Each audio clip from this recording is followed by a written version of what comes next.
Saya ingat masa arwah ayah saya dah tenat sangat. Sebab dia hafal lancar 2 surah ni. Arwah ayah saya bukannya seorang alim ulama, ilmuwan, tetapi orang panggil jugalah Tuan Haji Harun, ada juga orang panggil Ustaz Harun. Tetapi dia adalah peniaga, businessman lah kita kata. Belajar pun setakat sekolah rendah, anak orang susah.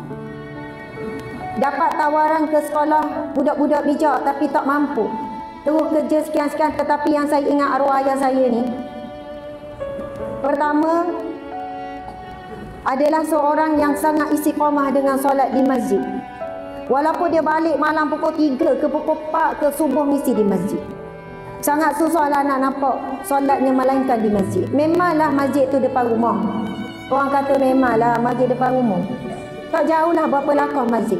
Tapi ramai mana orang masjid tepi rumah, depan rumah, tak jauh pun tapi tak boleh nak istiqamah di masjid. Kalau di bulan Ramadan, dia lah orang pertama akan bangun, lepas tu masak untuk seluruh ahli keluarga, bangun masak untuk sahur. Dah siap masak, barulah akan kejutkan anak dan isteri untuk bangun tahajud. Dia akan gerak semua anak-anak bangun mayang tahajud. Sebab bulan Ramadan kan, itu amalan sunnah Nabi. Kita nak Ramadan tak lama lagi. Yang mana disebut dalam hadis Aisyah, Rasulullah di malam bulan Ramadan, Aisyah cerita, Nabi akan bangun lebih awal lagi 10 hari terakhir, dan Nabi mengejutkan seluruh ahli keluarga termasuk anak menantu semua dibangunkan. Lepas tu barulah kita anak-anak ni, kami adik-beradik 10 orang akan bangun tengok dapur berkecoh kali sebab ayah dah siap masak. Orang lelaki lepas masak kan, dia tinggal kita pun ke.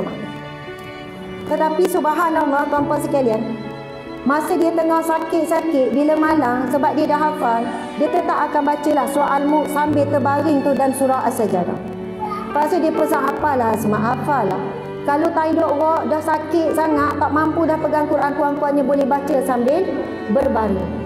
Masya Allah, Allahu Akbar. Dan arwah ayah saya meninggal dunia pada bulan Ramadan, 10 Ramadan pada hari Jumaat malam. Subhanallah, dalam keadaan saat akhirnya sempat lagi menggembirakan isterinya yang tercinta, sebab dia suka buat lawak, buat kelakar gitulah. Dan dia pergi dalam keadaan, saya tak maulah ceritakan secara detail, bukan sebab kita tak ada jaminan nak kata dijamin husnul khatimah, tetapi ada tanda-tanda kematian yang baik.